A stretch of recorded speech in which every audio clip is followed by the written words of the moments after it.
yamna taramna okchabaga loinana khurumjare. Ngasigi wari asigi mamingna lairaba hi lalonba nupa. Wari asibay birakpa athawba maitay. Piktakna taru-taruna sangna cheliba fazaraba turel amagi mayayda wattaba kauba pakhang macha ama makokta nga hapnanaba khaw ama upsilaga hi macha ama honduna lae. Turel aduda atopa insang na piyonba hi kaya amaso magi thokpa hi honduna thawnari. Insang yonba hi honba ahal amana. Hoy bungo, wattaba isang khara lawrodana. Imaba, ay kogam na sarida, kona lawrage. Watabadu na wadu ising aduda chabung launa amumuk suthadari. Aduga hi adu holaga amuk thawrai. Turel adugi yed oida, u amadi wasingna isingda makhong yungduna fazaraba yum amadi kaithel kaya amasu sanari. Yum sing adugi manakta watabadu magi hi macha adu honjille.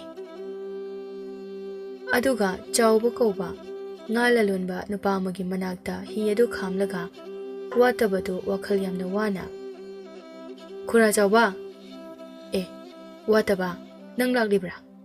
Hoy khura. Khura, haw ni he, kari tawrage ni nangbu wataba? Khura, sel kita hana laygadra. Aigi thagi, panggadaba kusumaladudagi khara hana amukta pibiyo. Ay kok yamna sari. Ay sel sotpagi thagi selhun amta laitre. Khura chawba natradi kana amtada haifam chu hangfam su laite. Khura gi thabak natana atopa kana amadagi thabak su paidrabanina aigi sel thanfam ani suna laitre khura. Lupa kaya nuni he nangna hojik chilliba duba. Khura lupa tarani. Hoy ay horel ne. Nangna asomdagi nga thamluraga halakpa aduda nangi lupa tarado pirage. Hoy khura. Watabadu chawbana sel pirage haiba aduda wakal kitangdi yangbagumna tawe. Aduga hi adu hontorae. Kokse samandana ne. Chaksu chaba yadre. Wakal se hek wabaga aigi buksina hekta. Morok thakbagumna sogolakliba sibu kariginoba. Isa idomta wakal nungayba tambada. Noknaba hotnabada aise phagi sumta silai. Aduga wakal hek wabaga itomda panglongta nokningisina kaigino. Sisu awaba sauningbase. Itomta phathajana hotnabada dokliba oiriba sala. Watabadu hi honba kawraba male. Turel mayay aduda higa watabagadu tawraga leirame. Atopa hi amana watabagi hida thenglambadage kaithel amagi mamangda yungno honjille. Kaithel aduda donglauna thengjile. Aduga manakta laiba hi amada amu donglauna yaisille. Watabana thomjiluriba hi aduda laisabi macha amusu tongli. Mamingna ichan kawe. Moyani hi adudagi isingda punna tasinmine. Watabagi hida nga khara yawbadusu isingda tawraga lay. Aduga ichalgi hida insang nabi khara yawba adusu isingda loina tasille. Ichal yamna sauna. Ay sire. As sidi kai sare bese. Mito udradi mapantokano. Uye. Ado soikibani. Sawyade. Moy anidu masa masagi hida kakatne watabana. Daw haibadune. Ibani gise. Daw haide. Daw ya haningiro. Nangise. Nati he. Ibani gi daw ya dabani haibani. Nangi posingse loina chole. Ado isingda tawrasu kasu tawroidaba ngaktani. Isingna loina chamthokpire. Yare daibungo. Chalo yiningdre. Ichalgi wahai aduda watabadu mamay ngangsilae aduga magi nga khara isingda tawriba adu ida hapchillaga hi adu thawdorae. Kaithel fambi nupi amana ichalda Bema karigi dumaina haibirurino ni he ikairamani yam phaba ngangi ni he matomta leibani mama mapa amata leitrabani turela sidagi ne nga lalon kaithel singi nga hunto hunjil tawribani yam wana hingjaba isoni thawoina tawgina su tawbo oiramoy. Maba aisa soidana haidokhre ꯃꯥ ꯌꯥꯝ ꯏꯀꯥꯏꯔꯝꯃꯗ꯭ꯔꯥ? ꯑꯩ ꯌꯥꯝ ꯅꯨꯡꯉꯥꯏꯇ꯭ꯔꯦ. ꯃꯃꯤꯡ ꯀꯔꯤ ꯀꯧꯒꯦ ꯏꯃꯥꯕꯣ? ꯋꯥꯠꯇꯕ ꯀꯧꯕꯅꯤ, ꯃꯕꯨꯛ ꯌꯥꯝꯅ ꯐꯕꯅꯤ. ꯍꯣꯏ ꯏꯃꯥꯕꯣ, ꯏꯃꯥꯕꯣꯒꯤ ꯄꯣꯠ ꯂꯧꯕꯒꯤꯗꯣ ꯁꯦꯜꯁꯤꯗ ꯂꯩꯔꯦ. ꯋꯥꯠꯇꯕꯗꯣ ꯃꯃꯥꯡꯂꯣꯝꯗ ꯆꯠꯂꯨꯔꯒ ꯍꯤꯗꯨ ꯍꯣꯜꯂꯒ ꯑꯃꯨꯛ ꯍꯜꯂꯛꯑꯦ. ꯋꯥꯠꯇꯕꯅ ꯏꯆꯜꯗꯨ ꯎꯕꯗ ꯏꯀꯥꯏꯕꯗꯒꯤ ꯃꯀꯣꯛ ꯑꯗꯨꯗ ꯎꯞꯂꯤꯕ ꯈꯥꯎ ꯑꯗꯨ ꯈꯔ ꯑꯃꯨꯛ ꯆꯤꯡꯊꯔꯒ ꯃꯥꯒꯤ ꯍꯤ ꯑꯗꯨ ꯍꯜꯂꯛꯑꯦ. ꯑꯗꯨꯒ ꯋꯥꯠꯇꯕꯗꯣ ꯃꯇꯣꯝꯇ ꯋꯥꯔꯤ ꯁꯥꯖꯩ. ꯃꯥꯒꯤ ꯍꯤꯁꯤꯕꯨ ꯁꯣꯛꯑꯖꯥꯠꯂ? ꯁꯣꯛꯑꯗꯤ ꯀꯗꯥꯏꯗꯒꯤ ꯁꯦꯜ ꯁꯦꯝꯒꯅꯤ? ꯌꯥꯝ ꯁꯥꯎꯔꯤꯕ ꯃꯥꯜꯂꯤꯅꯦ. ꯁꯥꯎꯕꯒꯤ ꯃꯤꯠꯌꯦꯡ ꯑꯃꯗꯤ ꯑꯗꯨꯝ ꯌꯦꯡꯉꯤ. ꯃꯥꯒꯤ ꯍꯤꯁꯤ ꯁꯦꯝꯕ ꯉꯝꯗ꯭ꯔꯤꯕ ꯐꯥꯎꯕ ꯑꯩꯒꯤ ꯍꯤꯁꯦ ꯁꯤꯖꯤꯟꯅꯔꯣ ꯍꯥꯏꯕ ꯇꯥꯕꯅꯤ ꯑꯗꯨꯗꯤ. ꯏꯆꯜꯗꯣ ꯅꯧꯗꯨ ꯍꯤꯗ ꯊꯥꯡꯒꯠꯂꯒ ꯋꯥꯠꯇꯕꯗ ꯌꯦꯡꯂꯒ ꯍꯤ ꯑꯗꯨ ꯍꯣꯟꯖꯤꯜꯂꯛꯑꯦ. ꯍꯦ ꯋꯥꯠꯇꯕ, ꯉꯥꯏꯈꯣ. ꯑꯦ, ꯑꯩꯒꯤ ꯃꯤꯡꯒꯁꯨ ꯈꯪꯈ꯭ꯔꯦꯅꯦ. ꯍꯤꯁꯤꯡꯕꯨ ꯁꯣꯏꯗꯅ ꯍꯥꯏꯔꯅꯤ. ꯍꯥꯎ, ꯑꯩ ꯍꯧꯖꯤꯛꯀꯤꯗꯣ ꯁꯣꯏꯈꯤꯕꯅꯦ. ꯑꯗꯨꯏꯅꯦ ꯑꯩꯅ ꯅꯪ ꯀꯧꯔꯤꯁꯦ. ꯇꯟꯖꯥ ꯑꯗꯨꯗ ꯈꯨꯔꯥ ꯆꯥꯎꯕꯅ ꯋꯥꯠꯇꯕꯗ ꯂꯥꯞꯅ ꯀꯧꯔꯛꯏ. ꯑꯣ ꯋꯥꯠꯇꯕꯧ, ꯇꯥꯕ꯭ꯔꯣ ꯅꯪꯕꯣ? ꯋꯥꯠꯇꯕꯗꯨ ꯃꯇꯣꯝꯇꯅ ꯈꯨꯔꯥ ꯆꯥꯎꯕꯒꯤ ꯁꯦꯜꯁꯦ ꯅꯨꯄꯤꯁꯤꯒꯤ ꯃꯃꯥꯡꯗ ꯂꯧꯔꯨꯔꯕꯗꯤ ꯅꯨꯄꯤꯁꯤꯅ ꯑꯃꯨꯛ ꯃꯥꯒꯤ ꯍꯤꯁꯦ ꯁꯦꯝꯃꯨ ꯍꯥꯏꯔꯛꯑꯅꯤ. ꯑꯗꯨꯅ ꯇꯥꯗꯕ ꯁꯥꯒꯦ. ꯈꯨꯔꯥ ꯆꯥꯎꯕꯗꯣ ꯃꯥꯒꯤ ꯁꯦꯜ ꯍꯥꯞꯄ ꯎꯄꯨ ꯑꯗꯨꯗꯒꯤ ꯂꯨꯄꯥ 10 ꯆꯞꯄꯤ ꯑꯃ ꯂꯧꯊꯣꯛꯂꯒ ꯋꯥꯠꯇꯕꯗ ꯎꯠꯂꯒ ꯑꯃꯨꯛ ꯀꯧꯔꯛꯑꯦ. ꯇꯥꯗ꯭ꯔꯕ ꯖꯥꯠꯂꯅꯦ ꯃꯁꯤꯕꯣ? ꯋꯥꯠꯇꯕꯧ, ꯁꯦꯁꯦ ꯅꯪꯒꯤ ꯁꯦꯜꯗꯣ ꯇꯨ ꯄꯤꯔꯒꯦ ꯂꯥꯎꯅꯦꯍꯦ. ꯏꯆꯜꯅ ꯋꯥꯠꯇꯕꯗ, ꯅꯪꯉꯣꯟꯗ ꯅꯠꯇ꯭ꯔꯣ ꯀꯧꯏꯁꯦ ꯋꯥꯠꯇꯕ? ꯋꯥꯠꯇꯕꯗꯣ ꯌꯥꯝꯅ ꯀꯤꯅ ꯄꯥꯈꯠꯅ, ꯑꯁꯤꯒꯤ ꯁꯦꯜꯁꯤꯗꯤ ꯍꯤ ꯁꯣꯠꯄꯒꯤ ꯊꯥꯒꯤ ꯁꯦꯜꯍꯨꯟ ꯄꯤꯅꯅꯕꯒꯤꯅꯤ. ꯑꯗꯣ ꯃꯤꯅ ꯀꯧꯔꯗꯤ ꯀꯣꯛ ꯆꯪꯉꯨ ꯌꯥꯗ꯭ꯔꯣ? ꯅꯪ ꯁꯤꯗ ꯂꯩꯔꯝꯃꯨ. ꯏꯆꯜꯗꯣ ꯈꯨꯔꯥ ꯆꯥꯎꯕꯒꯤ ꯃꯅꯥꯛꯇ ꯍꯤ ꯑꯗꯨ ꯊꯧꯖꯤꯜꯂꯤ. ꯈꯨꯔꯥ ꯆꯥꯎꯕꯅ, ꯑꯦ, ꯅꯪꯅ ꯋꯥꯠꯇꯕꯒꯤ ꯅꯨꯡꯁꯤꯅꯕ ꯏꯆꯥꯔꯥ? ꯑꯣꯟꯊꯣꯛꯅ ꯐꯖꯈ꯭ꯔꯦꯗ ꯏꯃꯧꯗꯤ. ꯑꯗꯣ ꯋꯥꯠꯇꯕꯁꯦ ꯁꯦꯜ ꯑꯃꯠꯇ ꯄꯥꯏꯖꯗ꯭ꯔꯕ ꯃꯥꯜꯂꯤ. ꯂꯨꯄꯥ 10 ꯑꯁꯤ ꯄꯤꯕꯤꯌꯨ. ꯃꯥꯒꯤ ꯍꯤ ꯑꯁꯦ ꯑꯁꯤ ꯁꯣꯠꯄꯒꯤ ꯁꯦꯜꯍꯨꯟ ꯂꯩꯇꯕ ꯃꯥꯜꯂꯤ. ꯉꯥꯏꯈꯣ. ꯆꯦꯡ ꯈꯔ ꯑꯁꯤꯁꯨ ꯄꯤꯕꯤꯔꯝꯃꯨ ꯅꯪꯅ. ꯍꯣꯏ ꯈꯨꯔꯥ. ꯏꯆꯜꯅ ꯁꯦꯜ ꯑꯗꯨꯒ ꯆꯦꯡꯒꯗꯨ ꯂꯧꯔꯒ ꯍꯤꯗ ꯍꯥꯞꯆꯤꯜꯂꯒ ꯋꯥꯠꯇꯕꯒꯤ ꯃꯅꯥꯛꯇ ꯊꯧꯖꯤꯜꯂꯛꯑꯦ. ꯋꯥꯠꯇꯕꯗꯣ ꯏꯆꯜꯅ ꯁꯦꯜ ꯑꯗꯨ ꯂꯧꯈꯤꯒꯗꯔꯥ ꯈꯟꯕꯗ ꯑꯋꯥꯕ ꯑꯃ ꯑꯣꯏꯔꯝꯃꯤ. ꯍꯥꯏꯕꯒ ꯇꯧꯕꯒ ꯏꯆꯜꯅ ꯋꯥꯠꯇꯕꯒꯤ ꯆꯦꯡ ꯑꯗꯨꯗꯤ ꯄꯤꯔꯛꯂꯦ. ꯑꯗꯨꯒ ꯂꯨꯄꯥ 10 ꯑꯗꯨꯗꯤ ꯃꯥꯒꯤ ꯁꯦꯡꯒꯥꯎꯗ ꯍꯥꯞꯆꯤꯟꯈ꯭ꯔꯦ. ꯋꯥꯠꯇꯕꯗꯨ ꯏꯆꯜꯗ ꯌꯥꯝꯅ ꯁꯣꯟꯖꯅ ꯌꯦꯡꯖꯩ. ꯑꯗꯨꯒ ꯆꯦꯡ ꯑꯗꯨ ꯍꯤꯗ ꯍꯥꯞꯄꯒ ꯃꯇꯣꯝꯇ ꯍꯤꯗꯨ ꯍꯣꯜꯂꯒ ꯃꯌꯨꯝꯂꯣꯝꯗ ꯂꯥꯛꯑꯦ. ꯏꯆꯜꯅ ꯋꯥꯠꯇꯕꯗ ꯌꯦꯡꯂꯒ, ꯑꯁꯦ ꯃꯤ ꯑꯣꯏꯔꯣꯏ, ꯌꯥꯝ ꯁꯣꯜꯂꯤ. ꯑꯗꯣ ꯃꯥꯒꯤ ꯃꯑꯣꯡꯁꯤꯗ ꯑꯩꯅ ꯑꯄꯥꯝꯕ ꯅꯨꯡꯁꯤꯕ ꯐꯥꯎꯔꯛꯏꯁꯤꯅ ꯀꯩꯒꯤꯅꯣ? ꯀꯌꯥꯝ ꯂꯥꯏꯔꯕ, ꯀꯌꯥꯝ ꯅꯪꯕ ꯑꯣꯏꯔꯖꯥꯠꯅꯣꯅꯦ ꯃꯁꯤꯕꯣ? ꯆꯦꯡꯁꯤꯅ ꯀꯔꯤꯒꯤ ꯄꯤꯔꯛꯂꯤꯕ? ꯆꯔꯥ ꯑꯗꯨꯝ ꯍꯦꯟꯖꯥꯠꯂ? ꯃꯁꯥꯁꯤꯁꯨ ꯌꯥꯝ ꯁꯣꯟꯕ ꯃꯥꯜꯂꯤ. ꯁꯔꯨ ꯉꯥꯛꯇ ꯉꯥꯏꯔꯦ. ꯆꯔꯥ ꯇꯣꯏꯅ ꯍꯦꯟꯕ ꯑꯣꯏꯔꯖꯥꯠꯂ? ꯐꯖꯕ ꯃꯁꯛꯁꯤꯒꯤ ꯃꯃꯥꯏꯗ ꯑꯋꯥꯕ ꯑꯃ ꯎꯔꯤꯁꯦ. ꯑꯩ ꯑꯁꯤꯒꯤ ꯉꯥ ꯌꯣꯟꯕ ꯑꯍꯜ ꯑꯁꯤꯗ ꯃꯥꯒꯤ ꯂꯩꯐꯝ ꯍꯪꯒꯦ. ꯏꯆꯜ ꯑꯗꯨ ꯈꯨꯔꯥ ꯆꯥꯎꯕꯒꯤ ꯃꯅꯥꯛꯇ ꯍꯤ ꯑꯗꯨ ꯍꯣꯟꯖꯤꯜꯂꯛꯏ. ꯑꯗꯨꯒ ꯋꯥꯠꯇꯕꯒꯤ ꯃꯔꯝꯗ ꯍꯪꯂꯝꯃꯤ.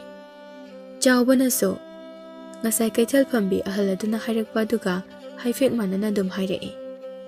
ꯏꯆꯜꯅ ꯈꯨꯔꯥ ꯆꯥꯎꯕꯗ, ꯑꯗꯣ ꯈꯨꯔꯥ, ꯍꯥꯎꯅꯦ ꯏꯃꯧ, ꯋꯥꯠꯇꯕꯒꯤ ꯌꯨꯝꯁꯤꯕꯨ ꯀꯥꯏꯋꯥꯏꯗꯅꯣ ꯑꯝꯇ ꯇꯥꯛꯄꯤꯔꯛꯑꯣ. ꯑꯁꯤꯒꯤ ꯇꯨꯔꯦꯜ ꯑꯁꯤꯒꯤ ꯑꯣꯏꯔꯣꯝꯗ ꯊꯦꯛꯆꯤꯜꯂꯤꯁꯦ ꯑꯁꯤꯗꯒꯤꯅꯤ. ꯈꯔ ꯍꯥꯏꯖꯤꯜꯂꯒ ꯆꯤꯡ ꯃꯆꯥ ꯑꯃ ꯀꯥꯈꯠꯄꯅꯤ. ꯑꯗꯨꯗ ꯃꯥꯒꯤ ꯃꯤꯡ ꯍꯪꯉꯨ, ꯑꯗꯨꯝ ꯈꯪꯂꯅꯤ. ꯍꯣꯏ ꯈꯨꯔꯥ. ꯋꯥꯠꯇꯕꯗꯣ ꯃꯌꯨꯝ ꯌꯧꯕꯒ ꯆꯦꯡ ꯑꯗꯨ ꯌꯥꯡꯀꯣꯛ ꯁꯦꯒꯥꯏꯕ ꯑꯃꯗ ꯍꯩꯗꯣꯛꯂꯝꯂꯒ ꯃꯥꯒꯤ ꯇꯨꯝꯐꯝ ꯐꯃꯨꯡ ꯑꯗꯨꯗ ꯀꯥꯈꯠꯂꯒ ꯂꯣꯡꯅ ꯍꯤꯞꯄꯤ. ꯑꯣꯟꯊꯣꯛꯄ ꯄꯨꯟꯁꯤꯅꯤꯗꯀꯣ ꯑꯩꯒꯤ ꯄꯨꯟꯁꯤꯁꯦ. ꯀꯩꯅꯣ ꯃꯥꯏ ꯃꯤꯠꯁꯤꯗ ꯄꯨꯡꯇꯥꯗ ꯇꯥꯔꯛꯏꯁꯤꯅ? ꯏꯍꯦ, ꯄꯤ ꯑꯣꯏꯔ ꯃꯥꯜꯂꯤꯅꯦꯍꯦ ꯑꯩꯁꯦ. ꯉꯁꯥꯏ ꯅꯨꯄꯤꯗꯨꯅ ꯌꯥꯝ ꯅꯨꯡꯁꯤꯔꯝꯃꯣꯏꯀꯣ? ꯃꯥꯒꯤ ꯃꯤꯠꯌꯦꯡ ꯋꯥꯉꯥꯡꯗꯣ ꯑꯩꯁꯦ ꯐꯨꯅꯤꯡꯂꯕꯅꯤ. ꯋꯥꯠꯇꯕꯗꯣ ꯐꯤꯅ ꯈꯜꯂꯤꯕ ꯊꯣꯡꯅꯥꯎ ꯑꯗꯨꯗ ꯍꯥꯏꯐꯦꯠ ꯌꯦꯡꯂꯒ, ꯌꯥꯆꯪꯂꯛꯄꯒꯤ ꯃꯇꯝ ꯑꯁꯦ ꯌꯥꯝꯅ ꯅꯨꯡꯁꯤ. ꯑꯩꯅ ꯁꯨꯃꯥꯏꯅ ꯍꯤꯞꯄꯤꯉꯩꯗ ꯏꯃꯥꯅꯒ Hoi bungo, chak doi kai na kaura adi kaya da nungai ni. Mittagi singamuk tare ni. Watabado khura chawbana pirakpa chengdu yangkokda haidoklamnaga tungkre. Nongalakpada mapalda cheng khapagi makhol ama watabana mikap thorakpada tai. Watabadi numidang wairamni adum khale. Adubo ahing ama lankrabani. Aidi ngahak tumura mali. Numisu tadawre. Chak thongdoklake. Kaino numisina. Ayuk oira mali ne. Kanano mapani cheng khapisina. Watabado magi borana khaliba thong adu haidoklaga mongak adu lithoklai. Wataba swailawi. Cheng khapibado ichaloiramne. Watabado yamna pakhalame. Watabado thongjildagi. Adu chengdo. Ngasi thongi tawbani. Ai ngarang thonghowdre. Horelgisu kita khage tawbani. Adu kaidawrage. Nang na chengdo kita thambiramo haige tawbani. Kaino nang naritat bro. Ngarang dagi leitapa yam henjilamena. Tatte. Ai ngarang chak thonghowdre. Chengdo miru amatang thambiramo. Haige tawbani. Hoi he yam ngangi. Nangi yagokse khaide khulaino. Chengse loina lithare. Khulakpana de akhoi mana lebiramani. Adugi nushibagi thambani. Hobudi khara horabani. Hobada nade loi segaire sidi. Adu sidagi ensang singa se imungda pushilala. Kaigino amuk haire dine kok pusilaga la. Kobi sina thomaksani. Ai kobi laina base laite. Nang kobi yon manu pira. As ai se kobi yon mi man bra. Ha. Ichaldo chengdo khaplaga changlai. Thongji de lepono phate hando. Nangi kompak laitra. Ama lebini. Kaile. Oh, silai. Thoki hando haibini. Thongjinda lepono haibini. Hoi thoge. Ichaldo yangkokdagi cheng adu kompakta hapchile. Aduga amuk changlai. Watabado thongjildagi hantorai. Nang to tudu kaino. Mingdi khangde. Cheng khapise nang sake udra. Ichalna watabagi mitte yenglaga. Nang asengi mitte ui ko wataba. Hoi ui. Ngarangi dudi soibani. Hoi ne. Nangna soibagi ne. Aina sida laise. Aigi mingi chal kawe. Oh. Ado nang sida kada wala inu ichan. Ngarang nangi lupa tarado pigi na laini. Adudo. Aigi hi soibagi thagi selun pina naba khura chawbana pibani. Hoi, adu piba laini. Ichalna magi sengaw adudagi sel khara puthorai. Nangi hi solida lupa kya dano. Watabado sel duda yengi. Soti leibani. Sel wena pikre. Oida padabado ngangano wataba. Ai nangi wari loina khangi. Nasada saru ngakta ngai. Chaka muta chadraba nangba. Phajaba nasaktu khakta ngai. Ataidi lakhotpamta yadre. Pamong kadu yeng. Hi honnaba nau mali. Sidi masagi mayanggang bani. Ngarang tang chak chaba kawbani. Namitu da yeng bada khangi ko. Nana ngangi singdo. Kaino. Mita ngangu sunatana china ngang bani. Ichaldo haife noklaga watabada. Horela molake. Chak tungto aga. Chak to pukthana chatho wataba. Ai horela ke. Se nangi lupa tarado. Hoi. Ado nangi hi hobra. Kem tawdi nang pakhakano. Ai chalo ki ko. Ichaldo magi hi ado thauraga khura chawbugi manakta lai. Khura. Haima nang lak libra. Khura. Watabana hi solido khaide no khangbra. Lamnong mari phang bature la tugi nongpok lomda chalaga hi saba mayam ama leibani. Adudagi solibani. Hoi khura. Ai mung chalo ki ke. Ngai khone hinangbo. Watabagi hi ki selado pithogi haidibra ne he. Hoi khura. Marai bak phaba ichani da watabado. Asuk wawa punsi amada. Asuk yamna thamoi sengbo.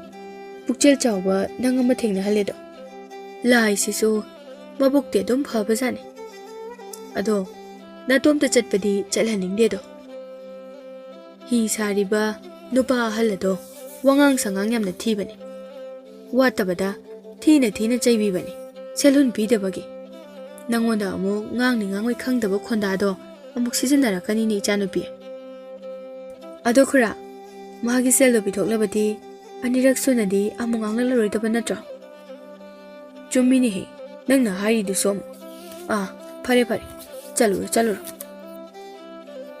ꯏꯆꯜꯗꯨ ꯇꯨꯔꯦꯜ ꯑꯗꯨꯒꯤ ꯑꯀꯣꯏꯕꯗ ꯐꯝꯂꯤꯕ ꯏꯃꯥ ꯀꯩꯊꯦꯜ ꯅꯨꯄꯤ ꯀꯩꯊꯦꯜꯁꯤꯡ ꯑꯗꯨꯗ ꯆꯪꯗꯨꯅ ꯏꯟꯁꯥꯡ ꯅꯥꯄꯤꯁꯤꯡ ꯂꯩꯔꯝꯃꯤ ꯏꯆꯜꯗꯨ ꯍꯅꯨꯕꯤ ꯑꯃꯒꯤ ꯂꯨꯛꯃꯥꯏ ꯃꯃꯥꯡꯗ ꯂꯦꯞꯂꯒ ꯀꯟꯅ ꯈꯠꯅꯔꯤ ꯍꯅꯨꯕꯤ ꯑꯗꯨꯅ ꯃꯁꯦ ꯌꯥꯝꯅ ꯉꯝꯒꯗꯣꯔꯤ ꯄꯣꯠꯀ ꯂꯩꯕꯤꯔꯅꯨ ꯏꯕꯦꯝꯃ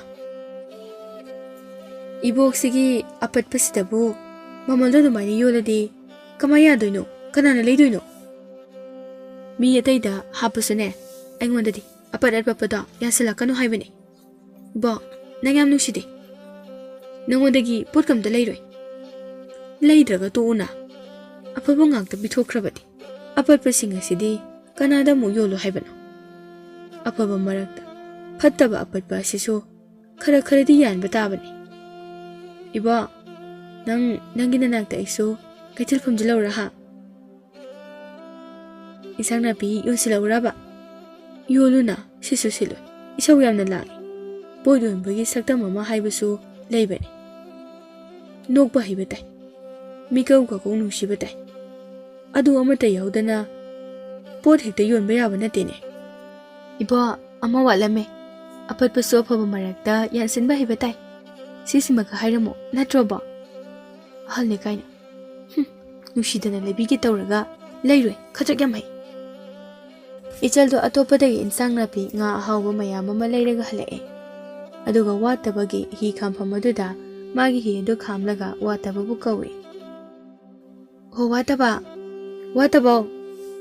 ahaw kanano ijanne sida kumtharo amta watabadu hi khamphamaduda kumtharae ꯆꯜ ꯅꯪ ꯌꯨꯝ ꯍꯟꯗ꯭ꯔꯤꯕꯣ ꯑꯩ ꯅꯪꯒꯤ ꯅꯅꯥꯛꯇ ꯆꯪꯉꯛꯈꯤꯅꯤ ꯍꯥꯏꯔꯝꯃꯤꯗꯨꯗꯤ ꯑꯣ ꯍꯣꯏ ꯍꯥꯏꯔꯝꯃꯦ ꯑꯗꯣ ꯅꯪ ꯌꯨꯝꯗ ꯍꯜꯂꯣ ꯅꯨꯃꯤꯠ ꯇꯥꯒꯗꯧꯔꯦ ꯍꯜꯂꯗꯕꯅꯦ ꯑꯗꯣ ꯏꯟꯁꯥꯡ ꯅꯥꯄꯤ ꯉꯥꯁꯤꯡ ꯑꯁꯦ ꯑꯝꯇ ꯄꯨꯁꯤꯜꯂꯣ ꯆꯦꯡꯗꯤ ꯉꯁꯤꯒꯤ ꯀꯣꯟꯅꯈꯤꯗ꯭ꯔꯥ ꯋꯥꯠꯇꯕꯗꯣ ꯏꯀꯥꯏꯈ꯭ꯔ ꯃꯥꯜꯂꯦ ꯏꯆꯟꯗ ꯏꯀꯥꯏꯅ ꯌꯦꯡꯂꯒ ꯆꯜ ꯅꯪꯅ ꯂꯩꯔꯛꯏꯁꯤꯡꯁꯦ ꯅꯪꯒꯤ ꯌꯨꯝꯗ ꯑꯗꯨꯝ ꯄꯨꯖꯈꯣ ꯍꯦ ꯑꯩꯅ ꯅꯪꯒꯤ ꯂꯩꯔꯛꯏꯁꯦ ꯂꯦꯝꯅ ꯑꯝꯇ ꯅꯠꯇꯦ ꯃꯁꯤꯒꯤ ꯃꯃꯜ ꯁꯣꯏꯗꯅ ꯊꯧꯔꯛꯈꯤꯅꯤ ꯅꯉꯣꯟꯗ ꯁꯠ ꯄꯨꯁꯤꯜꯂꯣ ꯏ ꯌꯥꯝ ꯀꯥꯖꯔꯛꯀꯅꯤꯀꯣ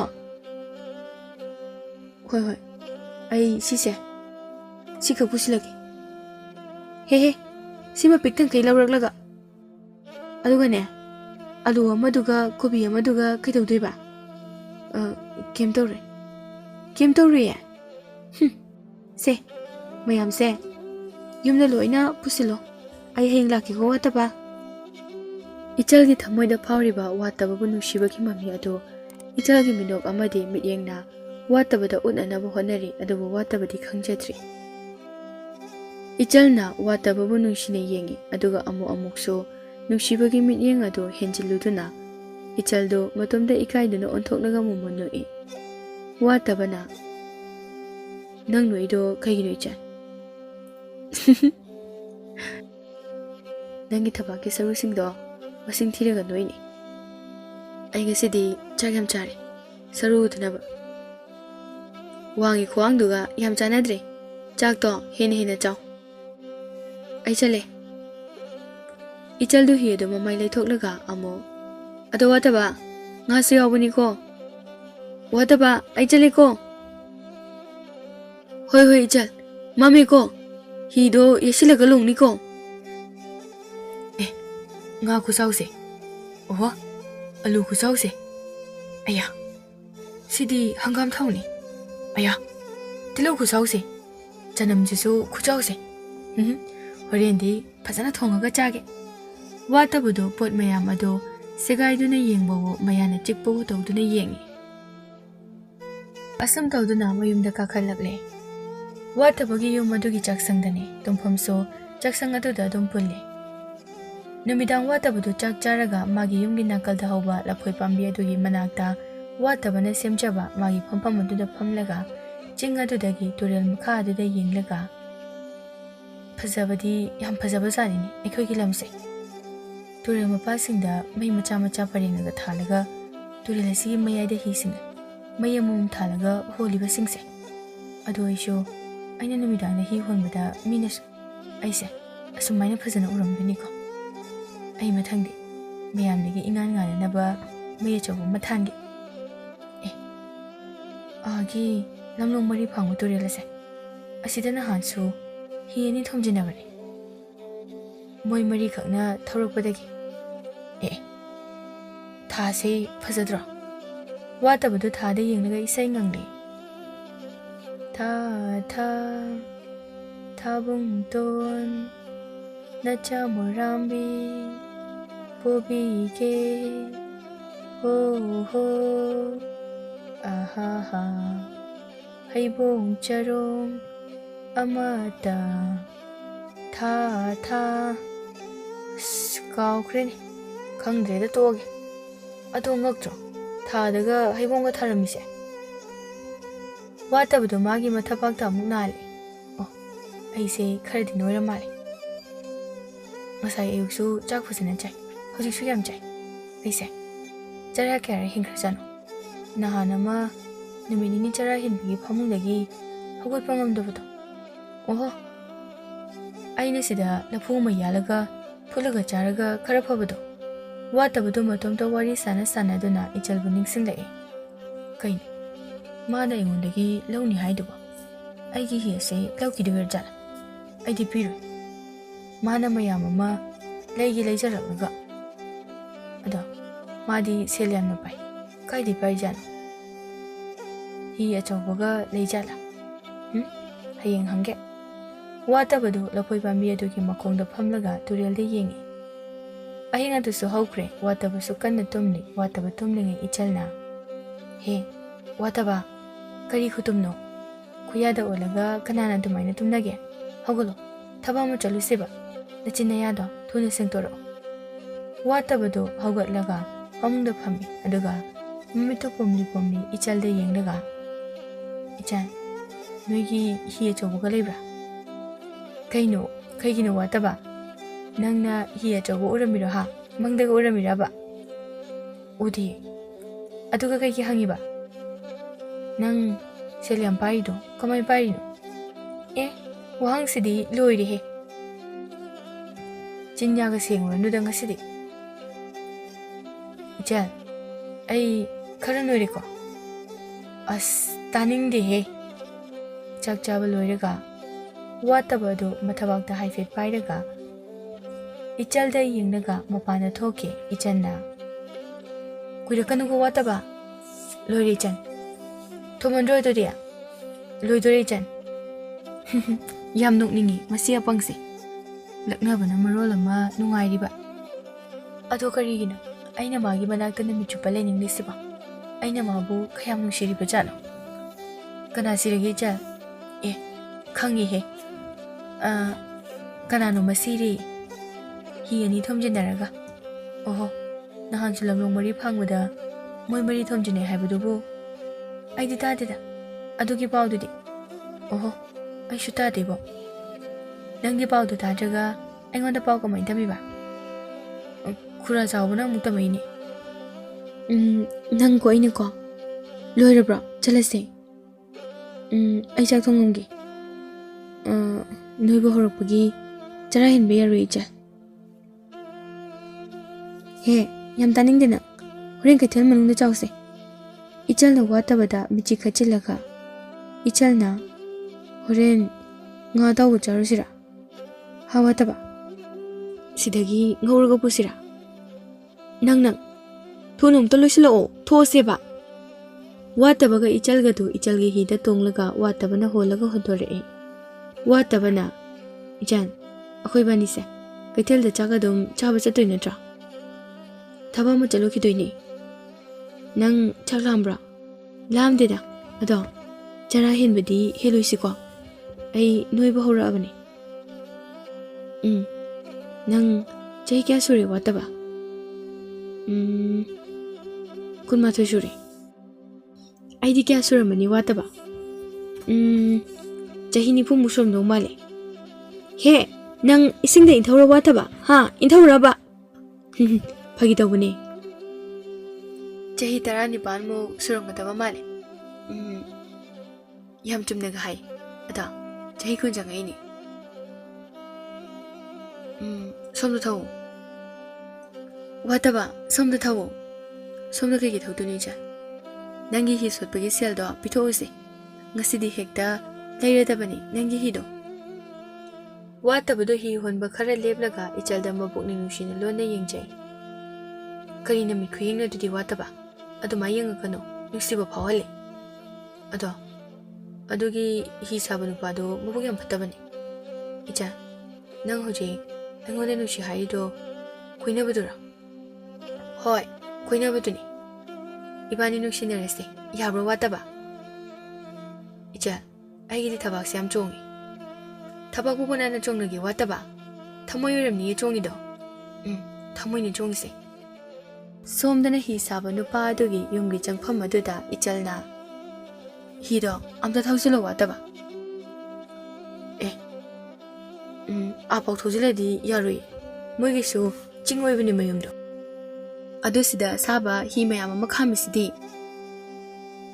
ꯍꯤꯅꯤ ꯁꯤꯗ ꯁꯥꯕꯅꯤ ꯑꯗꯨꯒ ꯃꯄꯨꯗꯤ ꯑꯥꯗ ꯑꯁꯤꯒꯤ ꯆꯤꯡ ꯃꯇꯣꯟꯁꯤꯗ ꯂꯩꯕꯅꯤ ꯃꯌꯨꯝꯒ ꯌꯥꯝ ꯐꯖꯕꯅꯤ ꯕꯣꯏꯆꯦ ꯍꯣꯏꯅꯦ ꯑꯗꯣ ꯑꯩ ꯀꯥꯕ ꯉꯝꯃꯣꯏ ꯋꯥꯠꯇꯕ ꯑꯩ ꯄꯨꯕꯤꯌꯨ ꯏꯆꯟꯅ ꯍꯥꯏꯔꯤꯕ ꯑꯗꯣ ꯑꯁꯦꯡꯕ ꯑꯣꯏꯔꯕꯣꯏ ꯅꯤꯡꯗꯨꯅ ꯋꯥꯠꯇꯕꯅ ꯍꯣꯏ ꯑꯗꯣ ꯌꯥꯝ ꯋꯥꯡꯅꯗꯤ ꯄꯨꯕ ꯋꯥꯅꯤꯌꯦ ꯑꯩ ꯅꯣꯏꯗꯔꯤ ꯐꯥꯒꯤ ꯇꯧꯕꯅꯦ ꯅꯪ ꯈꯨꯠꯇ ꯄꯤꯔꯣ ꯑꯗꯨꯒ ꯑꯩ ꯆꯤꯡꯈꯠꯂꯣ ꯍꯣꯏ ꯍꯣꯏ ꯈꯨꯠ ꯄꯤꯔꯛꯀꯦꯀꯣ ꯁꯦ 이야 ꯑꯩꯕꯨ ꯌꯥꯝꯅ ꯂꯨꯝꯕꯩ ꯃꯑꯣꯡꯗ ꯃꯣꯏ ꯑꯅꯤꯁꯨ ꯆꯤꯡ ꯃꯇꯣꯟ ꯑꯗꯨꯗ ꯀꯥꯈꯠꯂꯛꯂꯦ ꯋꯥꯠꯇꯕꯗꯣ ꯏꯆꯜꯗ ꯀꯣꯏꯗꯕ ꯍꯧꯔꯛꯂꯦ ꯋꯥꯔꯤꯒ ꯁꯥꯕ ꯍꯧꯔꯛꯂꯦ ꯅꯣꯛꯅꯤꯡꯕ ꯋꯥꯔꯤ ꯀꯌꯥ ꯑꯃꯁꯨ ꯋꯥꯇꯥꯅꯕ ꯍꯥꯏꯗꯨꯅ ꯏꯆꯜꯒ ꯋꯥꯔꯤ ꯁꯥꯔꯤ 이철수 ꯆꯤꯡ ꯑꯋꯥꯕ ꯂꯣꯏꯅ ꯀꯥꯎꯔꯝꯃꯤ 이찬디 와타바도 ꯄꯨꯡꯂꯨꯛꯂꯨꯈ꯭ꯔꯦ 와타ꯕꯒꯤ 이참 ꯆꯝꯖꯕ ꯃꯇꯧ ꯑꯗꯨꯗ 이찬ꯅ 와타바ꯕꯨ ꯊꯋꯥꯏ ꯇꯥꯅ ꯌꯦꯡꯂꯤ ꯑꯗꯨꯒ ꯑꯃꯨꯛꯁꯨ ꯁꯤꯊ ꯅꯣꯛꯂꯤ 와타ꯕꯁꯨ 이철ꯕꯨ ꯄꯥꯝꯖꯕ ꯍꯧꯔꯛꯂꯤ 이철ꯒꯤ ꯊꯃꯣꯏ ꯍꯨꯕ ꯃꯤꯅꯣ ꯆꯤꯅꯤ ꯆꯝꯄ꯭ꯔꯥꯒꯤ ꯃꯅꯝ ꯆꯦꯟꯕ 이철ꯒꯤ ꯁꯝꯂꯥꯡ ꯁꯖꯤꯒꯤ ꯃꯤꯇꯥꯗꯒꯤꯁꯨ ꯍꯦꯟꯅ ꯐꯖꯕꯤ 이철ꯒꯤ ꯃꯤꯠꯁꯅꯥ ꯑꯅꯤ ꯀꯣꯏꯗꯥꯅꯕꯤ ꯊꯥꯖꯒꯤ ꯃꯥꯏꯊꯣꯡꯗ ꯁꯥꯠꯄ ꯑꯉꯥꯡꯕ ꯂꯩꯔꯥꯡꯒꯨꯝꯅ 이철기 찐발 와타부수 이철부 로나 yengjay 와타바나 이철 와라보 와타바 ngasiसे awabam to phaudi jan aisu awaba phaudi wataba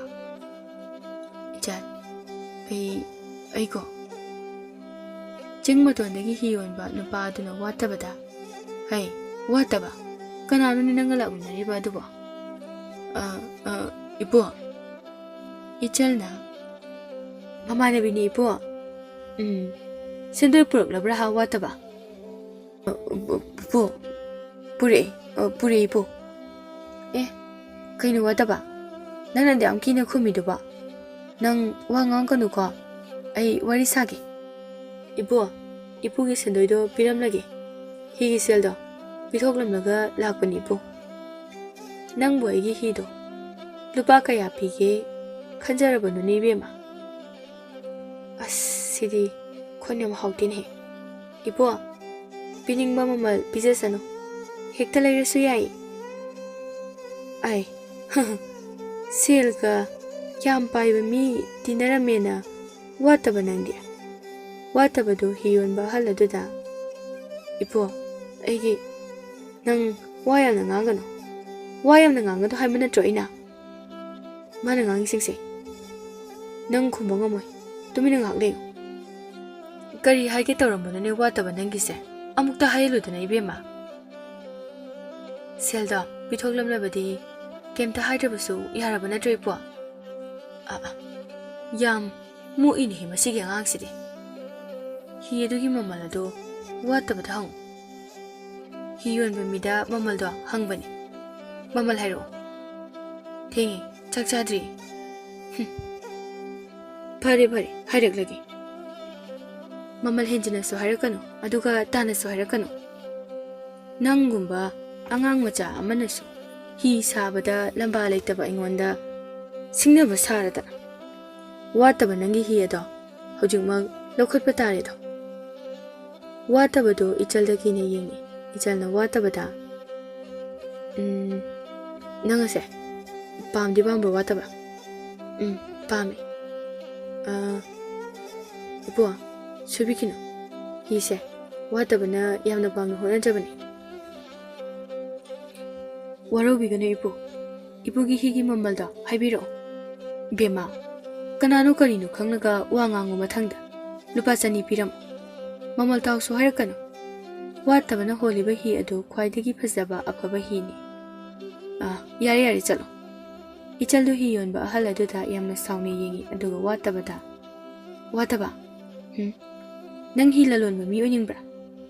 Hi mayam ama nang lawraga. Aduga nangna amo mayamde yondoine. Wattabado ichal sawre haiba khangi. Ichal miga manaruno. Aidi hingliba punsi asina adum nungai. Chara hinbado nungai ba punsiro. Wattabado tumina lai ichalna wattabada. Aigi mamal thawragi ngasidi. Nangonda. Hoi, thawro. Ngongoda boredi pirage. Wattaba, ai nang nungsi. Ichal. Aibu nushiraga nangi kari tongchaba phangdoino. Tongchaba phangnabagidamag nangbu nungsiba nate. Nangbu nungsiruba adugidamag nafamda thamogi wase khanganbani. Adu nangna yadrasu pamdrasu kaisu kaide. Ichalda mamit anidagi tarakliba mapi adu taithoklaga ching makhada gamgum kumtakhi. Wattabana tanaraga ichalgi makhutto yale. Ichal, aigi thamudi chongliba mihulase. Nangamukta pairaga yeng.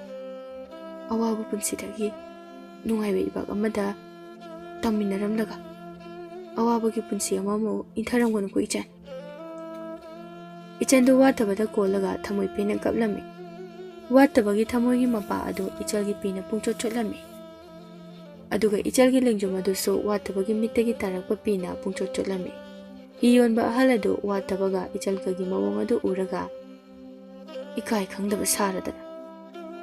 Ichangi mapa adu hi sananaba ulalonba nupani. Hi saba ahal aduda hi sabagi u thadariba adusu ichalgi mapanani. Maramasinani ichanna akiba leitriba adu. Wattabana holiba hi adu wattabana pambagi ichalna leibibani. Karigumba wattaban hi adu pamlamdaba taraba. Ichalna hi adusu kaisu tawramloi. Ichaldu hi sabagi thabak achauba ama paikhalai. Hi saba haladuna so ichalna mapada hairaga makhatana u thadaba lefankre. Hi sananaba u leitabadagi mabuk phattaba hi saba haladuna manakta hi saminaramba miyoising adu ichalgi hi safamda thabak biyo haidana laknarami. Nongmadi ichaldo wattabagi yumda laklami. Wattabado magi yangkok sagaiba adu sumangda phamlaga kana photli. Ichaldo ngasidi machu tana kerakpana mahausadagi thoidokna phajaba haibadu helami. Ichalna mila iye. Ichal. Wattabado ichalgi phajabada mamitu kuptuna yengi. Ichalna yengu nangi narali mase. Kanana kebirino. Ima tolori kaino. Ado ibani luhongasira. Wattaba nang ayam pamaba. Pame. Aduga yamna sunusire. Aina honda wama hangani. Adu yardi hongse. Nangida aina yardadi luhongo yaridura haise. Hoi yaroidoini. Pagidabuni icha. Aigi kari ira leidana. Nangmu luhongo yadoino. Ichaldo wattabagi manakta changlaga phame. Ichalna adugane mari leinadaba aina haiduse. Adubu nangi naraga nangi thamoiga changdamnaganu wattaba. Adugumba wakalda asonba mina khangadabani. Wattabada tumina le aduga yangkok ado photli. Ichalna yangkok tumuli wattabana pakhatna. Ichal sagaganu imana sizinarambani. Segairoi wattaba ai semjinbige. Ichal na Yangkok adu yamna phajana ahanba magumna semlai. Watabagi thamoida Ichal bu thagajarami Ichanna. Sese, ahanba oleto. Ado, nangwanda thabak ama sinage. Yadaba yare. Kaino. Nang layedo, kaidaurage wataba. Kaisu tawdi. Oh, tawdrabadi phai. Wataba. Nang akhoi puna hi sariba adugi u samfamda. Nangna oina senanaba haire. Pabungidi ai khaktani. Aduga pabungso hanagumna chen chongba ngamdre. Ainaso nangmo masak takre. Ado Ichal, aidi imaga ipaga amata laitre. Migi dauna amo noi pabungna yadrade. As adugumbadudi ne waride yawbagi wani. Kaidinu he asengbagisu leibani. Nahanungma ibani na hi honba aduda ahaladugi manakta chalubado. Duga ahalada waride yawba yamna manbani. Aduga asengbagi phatabasu mali. Nang warise apang mumigi wari yamali wataba. Nang lekholo kinum yenge. Kayeng duni Ichal. Kok lepo ba? Hoi hoi. Wataba tu lekhole. Ichal na watabagi mathabakta yenge. Yam noiri nangse. Saksu yam phajaba hele. Ado akhoi pabungna haise. Mi phaba aduga masaksu phajaba mamak nupa ama paamina hai leirabani. Aduina ina nangse. Aigi oidaba yade haise. Oh, aise dum phajabra Ichal. Nangse yam nokninge wataba. Aduga yamna sunungsiye nangse. Adudi ai chak thongbiram Ichal. Hoi, thongbiram lage. Lao chak sangda. Ichal na watabagi mayumda puraga mapagasu masakhangna halami. Watabadu mahausagamna icham chamba pirol selaga Ichalgi mapagi manakta phamli. Ichalgi mapana wataba haibini ko nangi mindo. Hoi pabo. Ichalgi mapadu Ichalde yengi aduga noi. Wataba aigi wakhal ama leise. Aigi pamjaba haitaradiko. Thoidokpa sel thum paiba. Adugumba ama leite. Sumnatagi thamoi sengba aduni. Sak phajaba. Mapado Ichalde yengduna michi khachile. Ichalna among nokdaga watabada michi khachile. Watabana pabo aigi sakse adum yaraba. Ihe onthokna chamkhreda ko. Ado pangmo manba midi yauriko. Ibema nangi nupa oigadoise. Ichalna watadabida hais taridana. Asingi aise pangbro Ichal. Ichalga mapagado hana nanthoragli. Matam kharagi matungda Ichalga watabagado mapana luhongbirame. Watabasu Ichalgi yumda punna laiminaduna Ichalgi mapana hek pokchaba macha amagumna yamna nungsi chanana tawbirame. Mabuk phattaba ahaladuso Ichalgi manakta laktuna mana tawkiba napal kakiba kaya ado ngakpinaba haijarame. Ichalgi mapanaso mabuk phattaba hiyonba nupa adubu Ichal amadi watabagi makhada thabak amu pibiduna. Asumna watabana lamdam adugi khwaidagi senjau paiba hi saba amadi hi lalonba nupa ama oiduna Ichalga nungaina nungsi chanana lemina khirame.